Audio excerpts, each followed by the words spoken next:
You're right on time because Orange Juice in the Kitchen is about to get started.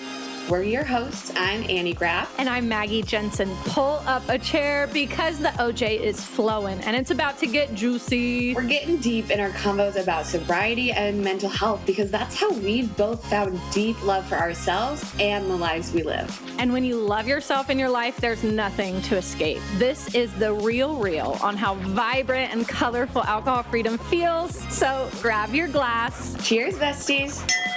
Let's chat. We are back with OJ in the Kitchen. It's your girl, Annie. And Maggie, we are so excited for today's episode. We have some hard-hitting questions from members of society who are starting their sober journeys, and they have a lot of blank spaces that they're wanting to fill with a sense of assurance and confidence that if they set out for alcohol freedom, that it's not as scary as maybe their minds are portraying. So I'm really excited. Annie, I know you are too. Yeah, no, honestly, I love a lot of these questions. And so guys, whether you're like beginning on your sobriety journey or you're kind of still dabbling in that sober curiosity where these are concerns you might have, we just want to shed some light, being that Maggie and I are both way beyond. Myself, I'm nearly at a year and a half of sobriety, which is insane.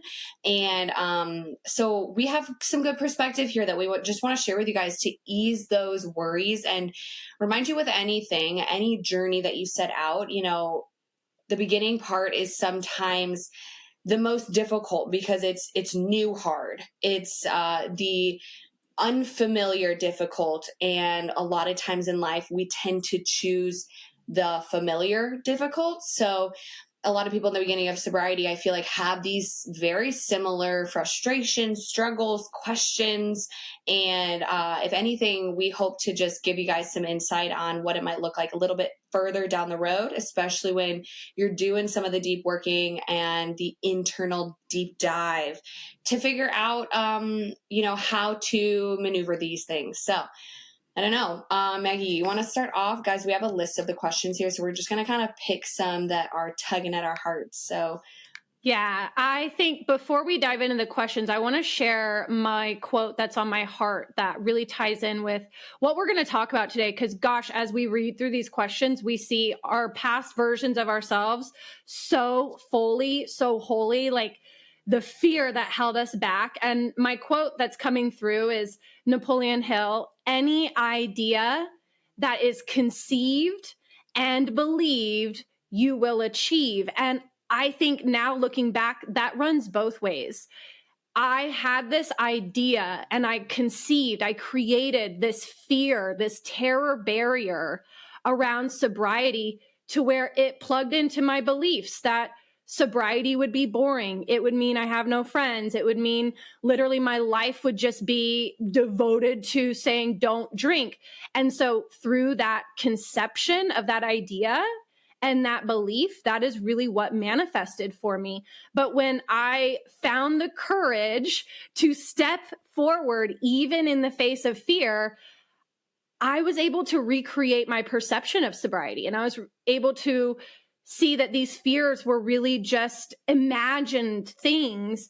And so that shifted my beliefs and that shifted my reality. So going through these, try to kind of put yourself in the driver's seat of these questions being asked and say, how much am I creating this belief when I just haven't experienced it yet? And if I experience it, I could actually shift that conception. So let's start off with, I think, one of the main questions that people ask in the very early weeks or months.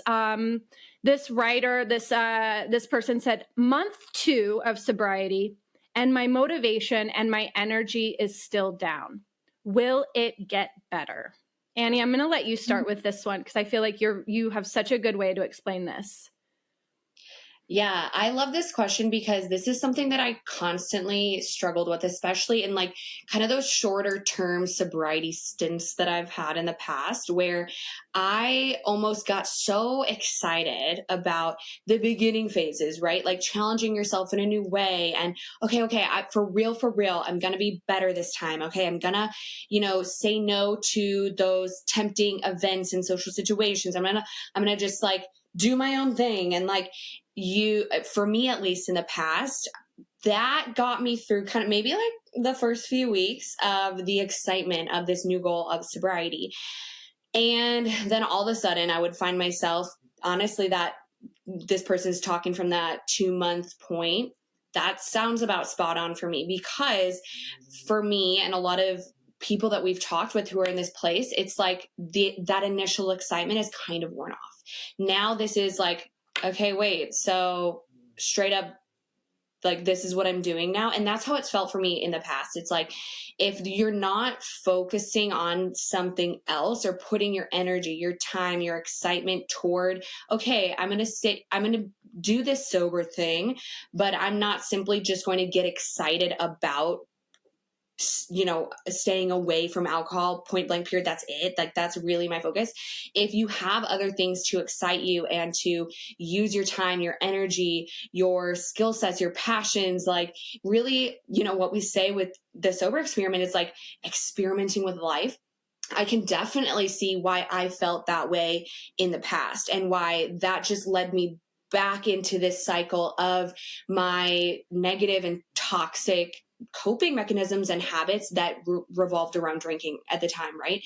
And so what I would say to this person is, yes, it will go away. And with anything in life, we ebb and flow. We are up some days, we're excited, we have energy some days, and then there's going to be seasons of, it's raining outside and I don't feel like it, and I'm sore and I'm tired, and the initial excitement of new goals or, those certain things, achieving goals, are going to kind of go away. That being said too, is like at month 2, you're like, yeah, I can do this. Look at, I have been doing it. I remember at one point I'd hit like a month of sobriety and I I literally was like, oh, so I can do this. So I don't have a problem. So like the boringness that I'm feeling, I don't need to feel that. Let me just like dive back into everything I was doing before, because clearly I'm capable of this. So why am I forcing myself into this boredom? And I would say, just if you want to find and move past that, I would encourage you, to anybody who's feeling this way or worried about feeling this way, and that's what's holding you back, is to decide you're going to be committed to like, okay, I want to find love and excitement and joy and abundance and peace and, all this fulfillment in sobriety. So that being said, I'm going to align with other goals, other passions, other communities that will be aligned with that goal, and that's a big part of what we encourage with the sober experiment is like, okay, so sobriety is what you want to achieve, but that's not your everything, right? Maggie, I don't know if there's anything you want to add there, but that's kind of what I would say is like, for me in the beginning part of sobriety, I felt that in a little bit. This last kind of real go at it, now being a year and a half, I remember 2 months in being like, oh, okay, life is feeling a little bit more, it's different. And I think in the past I classified that as boredom or kind of complacency, or just kind of like, well, is this it? And this last time it was more like, wow, okay, this is this stillness that I was so scared of in the past. And actually now, because I am aligned with it, with bodybuilding, with fitness, with building a business, with meeting new people, experimenting with life in new ways, trying out new hobbies and working on myself, I had things to occupy my time with. So I knew it wasn't boredom. And it was this kind of rewiring of the way I perceived that feeling, to be like, wait, this is actually just peace. This is actually just not chaos that I've been so accustomed to. Right. And I think that it's really interesting because when we did go at it alone, and when it was only like 4 weeks off, and I'm just gonna do dry January, sober October.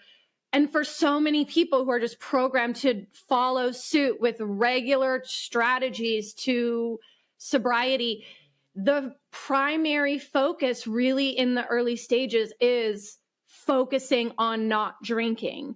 And then eventually that becomes the norm. And you're like, okay, I'm now accustomed to coming home and doing something different than having the drink. So that excitement, like you said, it wears off. But then there's that caveat that in that moment where that excitement wears off, you get the freedom to say, what do I really want in life? And I think the break and the disconnect is people introducing sobriety into their life, getting to month 1, month 2, without asking themselves, what do I really love to do? And what do I really want to do? Because for so long, alcohol was that one thing we wanted to do. Alcohol, drinking was that one thing that drove us to action and doing things. And without it, we kind of draw blanks. We're like, well, I don't know. What do I like? And so I think it's such a vital brainstorm activity every single day, especially in month 1 and month 2, to start thinking, what do I like? And I know that in the beginning, everything that popped in my mind it was just laughable, because my perception was, yeah, going for a walk without alcohol, going for a hike, going for a trip to the Grand Canyon without alcohol, that sounds lame. But then you go and you do it and you actually prove to yourself, I do enjoy this. And then that's where the motivation and the energy to do more comes about. It's like, can I take an audit of all of the things that I've put on the back burner for drinking and get involved now? Because desire is the triggering mechanism for energy. And if you do not know what you desire, of course you're going to feel down and you're going to feel pretty aimless and listless about your alcohol-free lifestyle. So it's about not just making your purpose not to drink today, but what do I want to do with my life now that I have my health and my routines and my structure and my energy, so that I can plug into those things. And, I'll be real that, like, when I read these things, my heart goes out to people asking this, because, Annie, have we had any TSE members that in month 2, they're like, I just don't feel energized, I don't feel motivated? Honestly, no, I was literally going to say that same thing. Like, it's all about, like, yeah, how are you approaching it? And I had tried so many other things that made me feel that same way. So it's beautiful to see that, there is another way to do it, where, yeah, like, physical energy levels. And I'm realizing now, like, hearing you speak too, Maggie, is like, I kind of took that jump from, like, motivation and energy to something more broad topic wise, but, like, really even just to touch on, like, the physical energy part of that. I want to give kind of an example for anybody who's like, okay, yeah, I understand that, but, like, literally I'm just kind of, like, exhausted, and I just motivationally, I'm like, ugh. And I want to remind you guys, so this is something that I started to really, like, try to figure out for myself, because this is a, like, fact, and it's almost, actually, when you learn about it, it makes a lot of sense. So when alcohol is a part of our life, we are attaching, and I'm going to kind of, like, dumb this down. So for anybody listening that, like, very much in the science brain and all that sort of stuff, this is just a very simplified version. But when alcohol is a part of our life, and the things we look forward to in our life are revolving around alcohol, or alcohol is a key player in those situations, our brain attaches dopamine, which dopamine is a chemical, a Neurotransmitter. is a neurotransmitter that is related to happiness, enjoyment, those high vibes that we feel in life, right? So when most of the things we're looking forward to, think my Friday nights after work, and okay, high stress job. I can't wait to just get home and just like open a bottle of wine and be on the couch by myself. And oh, I'm looking forward to this concert I booked for 2 weekends from now. I can't wait. I can't wait. I can't wait. When all of those things that you are really looking forward to and the things you're not going to get to that weekend and be like, I just don't have energy. I'm not going to go to the concert. Or, oh, sorry, friends. I've been looking forward to this, but I'm just like not feeling it.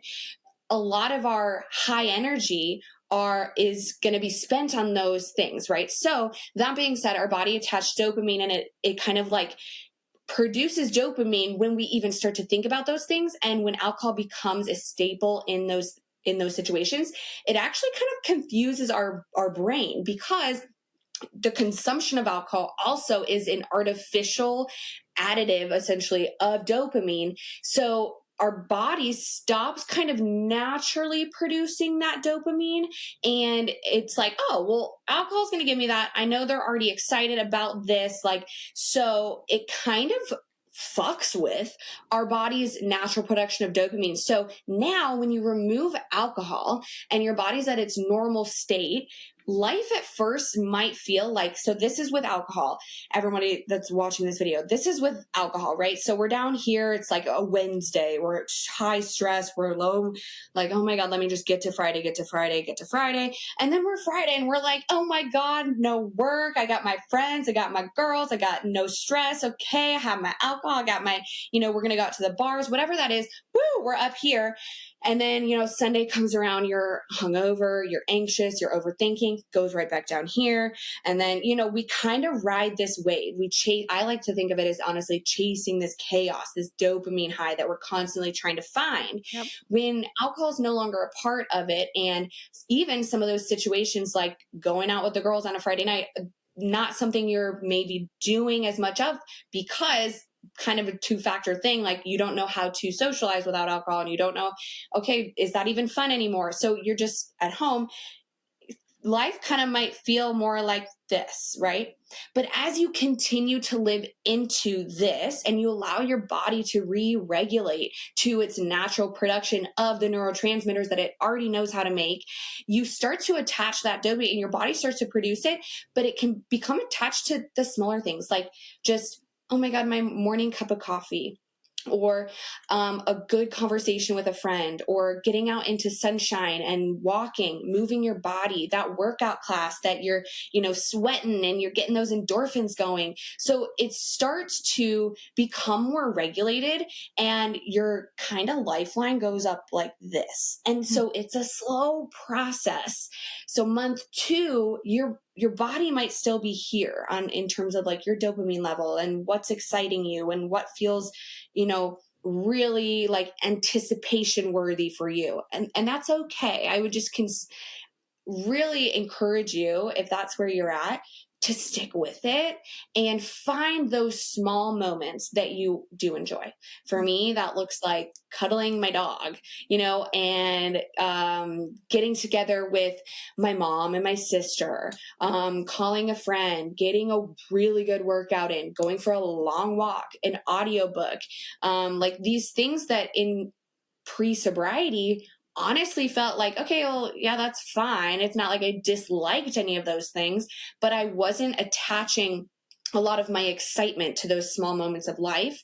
So anyway, that was a long way to say, right now, if your energy and motivation is down, it might be due to some other like more internal chemical things going on that your body just needs to learn how to re-regulate on its own. Mm-hmm. Yeah, everything will feel dull in between. Like, even if you are still drinking Monday through, Monday, Wednesday, Friday, on Tuesday, Thursday, Saturday, and Sunday, things will feel dull. So the things that we're saying, like go for a walk, that's going to sound lame.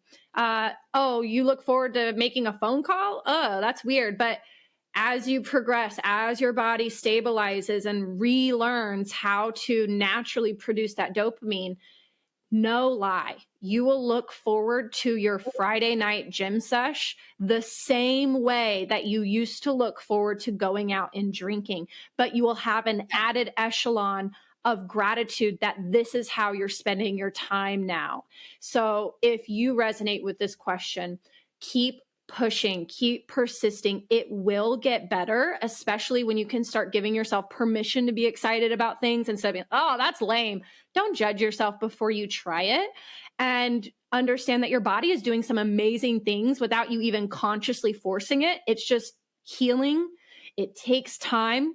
2 months feels like a long time, but relatively speaking, it probably is just a blimp on the map compared to how long you were drinking. I know that's very, very true for Annie and I. So with that question, though, and what you were just saying, one of the other questions really popped up into my mind, and it was about kind of what you said, oh, just getting home and popping open the wine. Another question was, how do you handle the evenings after a day with a stressful job? And I want to take kind of the beginning of this, and I know Annie's going to have a great way to articulate this as well, but I always go straight to perception when it comes to this question and just reading the language of it. How do you handle the evenings after a day with a stressful job? Well, every job could be perceived as stressful. Is it that we haven't tuned into gratitude for this job, for this employment? Maybe the service that you provide, the value that you bring to the lives of people that you help with every day. I know that can sound really lame if you're like, well, my boss picks on me and I had these difficult customers. Well, that stress is perpetuated by a lack of dopamine, but also somewhat of a self-image of, I can be going into my job 9 to 5 and not making any big impact. Why am I not fulfilled? Why is this coming through as stress? So I think for me, it could be pointing to a few things. Do you like your job? And I know Annie and I have both found that through our own journeys, but also the members of the Sober Experiment, a lot of people, they shelve alcohol and then they have this awakening of like, wow, I settled for a 9 to 5 that I don't really enjoy, but drinking made it bearable. So it was like, okay, as long as I can escape on the weekends, I can handle Monday through Friday. But if your job is so stressful, so unaligned, misaligned with who you are, then could it be time to maybe start looking into other ventures, other things? If you feel like your job is well aligned with you, but maybe you're just perceiving stress, how can you be grateful for the job that you have? How can you look at the service that you provide, the people that you work with, and say, I'm so happy to be a part of this bigger thing, this bigger community? I think comparison, they say, is the thief of joy. But sometimes if I compare myself to a previous version of myself that was unemployed because of my drinking issues, because I lost my job, then I could say, wow, actually, all of those stressors of my day-to-day work, they feel easy. Looking at somebody who would dream of this work, would dream of spending their time working on this thing, does that make it better? Could that help a little bit with your perspective of it? And then look at, how do you handle the evenings? Well, evenings aren't meant to be handled. They're meant to be enjoyed. They're meant to be a moment of peace, your own time for you. So if you're bringing the stressors of work home and you're not able to detach from that and say, okay, now it's time for me to devote time to me, then of course it's going to feel like I just have to handle this evening with some other outside source versus I'm going to be present with this evening and I'm going to figure out a way to enjoy my time versus escape my time. So I'm interested to see kind of what you think, Annie, too. I just love that my first instinct on like how I was going to respond to this is so different than yours. But I think that's like the beautiful yin yang energy that we always have. Because I was going to dive into the habit loop, and I want to explain to you guys, I have been there where my initial response to stress would be to disassociate, numb, ignore, avoid, to kind of take myself mentally out of the stress, because I honestly didn't know how to do what Maggie was kind of saying. I struggled to leave work there doing what I do. I pretty much have done the same, essentially like online coaching fitness work when I was drinking as I do now. And it's so crazy to see how my response to the same exact emotion has changed.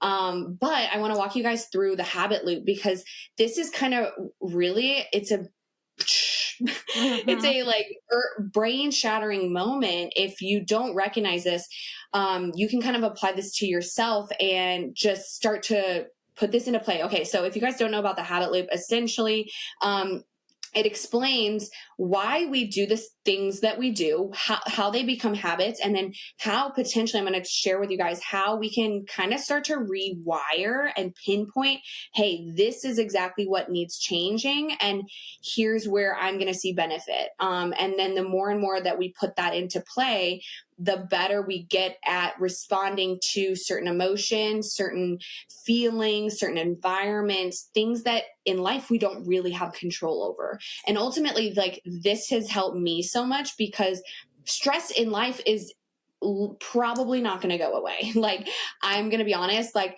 I've had stress when I was blacking out 5-6 days a week, and I have stress now in sobriety, but the way I respond to it has changed. And so if you're struggling, and if the feeling, the emotion of stress is causing you to feel like you're like, I'm looking at you, wine bottle, like I'm looking at all my friends out on a Thursday night, that sounds really great. The more you can understand this habit loop I'm going to walk through, and be like, no, actually, I get this now.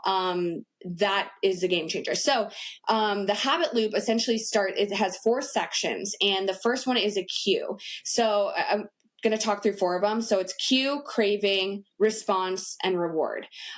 Cue essentially is something that happens. So this is like not controllable. Okay. So this is something, it happens, and it's an event, an experience, a moment, a situation, and boom, you're now like emotionally, like, think like triggered, right? But that word doesn't have to mean what you might think it means. Triggered, I feel like in today's context, is like, don't trigger them. How dare you?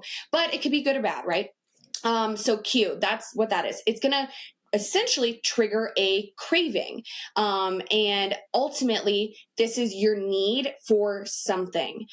So let's say this cue is a stressful day. We're going to use this person's example. So you're stressed, your boss is getting on you, you have a deadline, you have, high needy clients, you have something going on, all these things are hitting at once. Okay, you're stressed. Cue. Got it. You're triggered. We're going to go to craving. Your craving is going to be like, I want to not feel this. I just want to relax. I want to like just feel at peace. I want silence. I want, so these sort of things that we crave in these moments that we're triggered. Okay. When alcohol has constantly been the solution, the next block that goes into is response, right? So typically this is where I had put alcohol in a lot of my habit loops. It was literally this response for so many different things, for stress, for anxiety, for sadness, grief, celebration, excitement, birthdays. Like, it was literally my go-to, no matter what the cue or the craving was. For some reason, alcohol was the response. And that is constantly how I handled a lot of situations. So I had a lot of rewiring to do in a lot of my habits. But again, we'll go with the same example. So response is alcohol. Essentially, what that really means deeper down is I want to avoid. I'm going to disassociate. I'm going to distract. I'm going to numb. I'm going to just not think about it. I'm just going to, mentally block it out. That's how you're choosing to respond. Alcohol does have those effects on us. So while in the moment of like consuming alcohol and you're feeling tipsy, you're feeling good, you're forgetting about your work issues, you're, at home on the couch, you're like, wow, now for some reason I feel like reaching out to so-and-so, whereas all day I didn't want to talk to anybody. That is you, essentially your brain is completely disregarding everything else that's going on and numbing, like I said, avoiding, distracting, all those things. So the thing to remember about these responses is that everything has a reward. Ultimately, we do the things we do because whether it's a 1-second reward or a longer term reward, we associate, in this case with alcohol, that response of drinking when you're at home after a stressful day. The reward is that for maybe a few hours before your head hits the pillow and you get less than quality sleep because you're drunk and, or tipsy or whatever it is, you are after a reward. So in this situation, it is I don't have to put the mental energy into figuring these things out. I don't have to feel the uncomfortable emotion of stress. I don't have to think about all the things I have to do to whatever. I can just literally remove myself, and for an hour, right before I go to bed, I feel okay. However, the thing with this is, when alcohol was my go-to response, that was a very short-term reward. And here's what I want you guys to recognize is that short-term reward oftentimes continues into a longer-term negative effect. Okay, so this is what I was seeing with my drinking. And obviously, if you guys are here, maybe you're seeing the same thing. This is pretty normal. If it's that day after anxiety, maybe it's the overthinking. Maybe you did take out your phone when you're feeling drunk. You're like, I'm going to call so-and-so, I'm going to text so-and-so, or, maybe the next day you're oversleeping and then you missed that meeting that you were stressing about in the first place. Maybe it's your physical health, your mental health, it's relationships, ultimately, a lot of times when your go-to response is alcohol, there are longer-term negative effects, right? Mm-hmm. So now I want to kind of explain, if you change that response, if we take alcohol out of the picture, honestly, the cues aren't going to change. The cravings probably aren't going to change. But what we can change is the response. And that will trigger the reward to be night and day difference. Okay, so essentially what I'm saying for you guys is find, I know this felt like a really long workaround, but find a thing that, a hobby in your life, something that consumes you time-wise. Find something you can put in place of that drinking, rather than, I know a lot of people say like, oh, if you're, in sobriety, just like feel the feels. And I'm not saying not to feel the feels, but I'm saying start to build this toolbox, if you will, of coping mechanisms and of healthy habits and healthy processing tools that you can start to plug in place into that response box, right? So instead of the alcohol, instead of numbing, disassociating, forgetting, avoiding, and all of that, what we're going to do is, okay, I'm feeling stressed. I'm recognizing that I am feeling like I don't want to feel this, and I want to feel at peace, and all those same things, those cravings we talked about. What would allow me to feel that way in this moment? So maybe instead of a bottle of wine when you get home from work, it is moving your body. It's going on a long walk. It's getting a workout in. It's meeting up with a friend who really helps you feel at peace and heard and seen. Someone who understands you, someone who allows you to be free in your expression of you. Maybe it's art. Maybe it's, there can be so many different answers here, but ultimately finding a new and healthy response that actually feels good for you, it's going to require you to experiment with things. When alcohol is consuming your life, and I know this for a fact from my situation, from my past, is when alcohol comes first, everything else comes last. Mm-hmm. So you forget what makes you happy. You forget how you enjoy spending your time. You forget you forget what hobbies you used to have. And when you would start doing something and time would fly and you look at the clock and be like, oh my gosh, it's already been 6 hours. I've been doing this XYZ project, this thing, and I didn't even know I was just enjoying myself so much. So we forget to spend time in those areas. And so that's why when we take away alcohol, it can feel like, how do I cope with this? How do I do this? I'm stressed. What do I do? And that's why we encourage our members in the sober experiment to start experimenting. Because you know what? Like for me, I forgot how much I loved art. And it's not because I'm good at art. It's because I genuinely enjoy creating things, taking something from my mind and making it into a physical canvas, writing is a form of art, poetry, whatever. I forgot that because I just wasn't spending time doing it when alcohol was the only way I coped with everything. Mm-hmm. So experiment, find new things to plug into that response, and you're going to see that reward changes. Okay. Yeah. Maybe it takes, if it's like a workout, something physically demanding, or contacting and scheduling something with a friend, maybe there might be a small moment of like resistance, or like, okay, do I do this? Should I do this? Do I have the energy for this?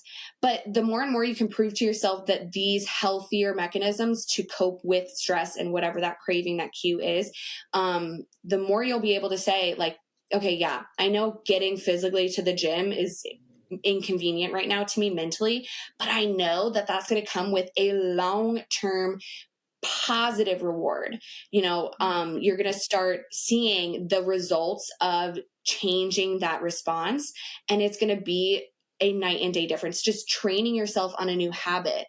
So now when I feel stress, I genuinely, alcohol doesn't even come up as a option. And it's not just because I've been living into the sober identity for a year and a half. It's genuinely because I've associated stress relief with so many other things that make me feel good, not only in the moment, like alcohol used to, but afterward as well. So when I get back from a 30-minute walk, I'm energized, I'm passionate, I'm excited. I'm also at peace in my mind because I've been able to move my body, get some, dopamine, serotonin, some other good things flowing within my body. I'm sweating. I feel like I just did something good for myself. I'm confidence building. I know I'm doing something positive, so I'm proud of myself. And the more and more you can start doing this on the daily, the better you're going to see like, wow, actually, all these new responses that I have are so much more longer term beneficial, and even in the moment beneficial. Like it's not even a question, but it does take time to start to rewire the way we respond to these cues and cravings, the things in life that we can't control, because for so long our go-to was alcohol, was disassociating, ignoring, and avoiding. So be patient with yourself in this, but be really honest with yourself and be like, okay, yeah, what do I want to feel right now? What would make me feel that way, and how can I do that and achieve that in a healthy way that's also going to promote a longer term positive reward. Mm-hmm. And you really hit the nail on the head when you said, I don't even think about alcohol when I'm stressed now. And I think that took both of us, our own experimentations of seeing like, does alcohol long-term actually relieve my stress? No, it perpetuates it. It takes such a toll on my mental health that now when I feel stressed out, if somebody in my environment says, oh, you're stressed, let's go have a drink. Or if for some reason that idea, that thought even crosses my mind, it is a literal reaction of, ugh, that would not make me feel less stressed. That would actually increase it. But that doesn't sound true to the person that's still lacking the dopamine, and where your baseline life just feels constantly stressful. You have nothing to relate it to. So actually responding with the walk, responding with journaling, responding with cooking, meal prepping, whatever creative mechanism, drawing, writing, all of those things. When you start to respond in that, you see, what actually de-stresses you, and you can start to define alcohol as a stressor. So it wouldn't make sense to have alcohol when you're stressed out. And that just like, it starts to become your habitual and unconscious way of thought. It doesn't cross your mind. If it does, you're like, no, that actually would not work. But it takes that habit loop reconditioning to actually experience it. It takes you getting on your feet and doing new things with your hands and really creating that new response pattern. And then the reflection of how it made you feel long term. Without that, I think it's easy to forget what actually worked. So reflecting and journaling on what did work. So I love how you brought in the habit loop. That is definitely one of the big pillars of the sober experiment that we hold our members accountable to understanding and learning. And every week there's literally feedback forms that like, I used the habit loop this week. Oh my gosh, I'm so proud of myself. And I just love that lesson brought to OJ in the Kitch listeners. And oh my gosh, we're already almost at 40 minutes with 2 questions. So we have a bunch of other questions. We are going to bring in more episodes where we can dive in deep and really explain these questions and knock down these terror barriers that are holding you back, or maybe just creating a lackluster experience of your initial sobriety, because that does not have to be the way it looks, huh, Annie? Amen. Amen. And like, just so you guys know, like a lot of these questions that we, the 2 we chatted on today, but then the ones we're going to continue to bring to you guys, a lot of these struggles and like, uncomfy moments were things that even if I wasn't actually experiencing in the beginning of my sobriety journeys, previous plural journeys, attempts, I guess, they were things I thought of that kept me from even trying. You know what I mean? And so often that is what I see in a lot of other people as well, who are kind of in that sober, curious area. It's like, oh my God, well, there's no way I could be sober because I need my wine after work. Like, there's no way I could be sober because I would feel so boring, and like, those are kind of 2 of the questions that we chatted on today.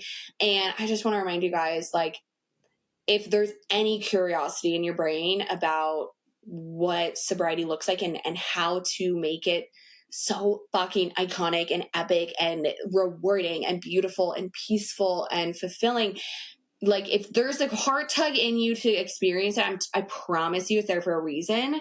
And I just encourage you to follow through with that and just experiment with it, and figure out why that's there. But anyway, this was a very candid chat that I just absolutely loved. I hope you guys got something from it, and you will hear us next time on OJ in the Kitch. Thanks for listening. Please share, like, comment, send us any additional questions. Maybe this brought about and stirred up some emotions for you. We are open ears. Email us, leave a comment, and we would love to connect. We will talk to you soon. Until next time.